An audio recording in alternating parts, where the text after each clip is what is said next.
കാഴ്ച സംബന്ധമായ പ്രശ്നങ്ങൾ ആയുർവേദത്തിൽ ഫലപ്രദമായി പരിഹരിക്കാൻ കഴിയുമോ? തീർച്ചയായും. സർവേന്ദ്രിയാണാം നയനം പ്രധാനം എന്നാണ് ആയുർവേദത്തിൽ പറയുന്നത്.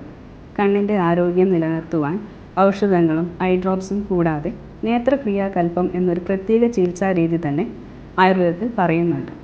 നേത്രതർപ്പണം, സേകം, ആസ്വാദനം ഈ ചികിത്സാവിധികൾ തന്നെ കുട്ടികൾ കാണുന്ന astigmatism, myopia, hypermetropia, cataract, glaucoma, വലിയവരിൽ കാണുന്ന macular degeneration, optic atrophy, retinitis pigmentosa എന്നീ അവസ്ഥകളിൽ വലിയ മാറ്റങ്ങൾ കൊണ്ടുവരാൻ സാധിക്കാറുണ്ട്.